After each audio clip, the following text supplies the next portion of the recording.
ทุกคนเสาร์อาทิตย์นี้ถ้าไผอยู่กรุงเทพแล้วบ่ฮู้สิไปไสให้มา MRT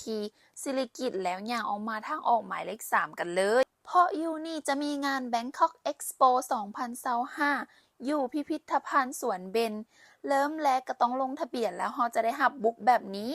ย่างเข้ามาในงานก็จะมีแบบบูธหลากหลายให้เลือกแบบเลือกบ่ถูกเลยทุกคนลัดกับรุ่นเอื้อยจะมาเริ่มกันที่บูธเฮ็ดเล็บเจลตัดผมเสริมสวยแล้วก็แต่งหน้าแต่เฮาไปสะดุดตาอยู่ที่บูธดูดวงฟรีกันพวกเฮาก็เลยอยากลองเบิ่งก็เลยไปลงทะเบียนเพื่อเอาคิวแล้วก็ท่าเบิ่งดวงอยากบอกว่าอันนี้เป็นครั้งแรกในชีวิตกับการดูดวงของรัฐเลยนั่งท่าคิวพอประมาณแล้วลุ้นเอื้อยเฮาก็ได้ไปดูก่อนทุกคนตามด้วยรัฐนี่คือคิวของรัฐแล้วถ้าใครสนใจก็ลองมาเบิ่งดวงกันได้เด้อหลังจากดูดวงแล้วเราจะพาทุกคนมาเบิ่งสวนผีเสื้อหรือว่าสวนแมงกะเบื้อในนี่จะเอิ้นว่าสวนผีเสื้อกลางกรุงเทพก็ได้เด้อทุกคนเข้ามาก็จะได้ชมแบบวิวฟิลสวนธรรมชาติแบบนี้กันเลยถ้าไผจะมารัดแนะนำว่าใช้เวลามื้อนึงเต็มๆเบิดมื้ออยู่นี่เลยแบบจึงจะจุใจไปทุกบูธหลังจากเบิ่งผีเสื้อแล้วเราจะพาทุกคนไปชมเมืองกรุงเทพแบบจำลองกัน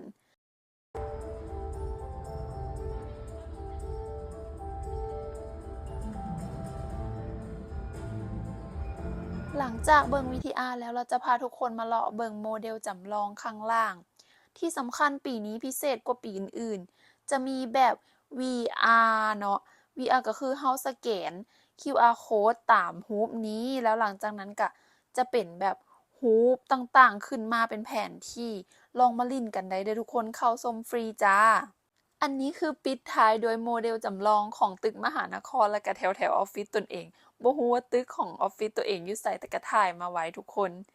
ต่อจากบูธนี้เราจะพาทุกคนไปต่อกันที่บูธเล่นเกมเอาของรางวัลจาก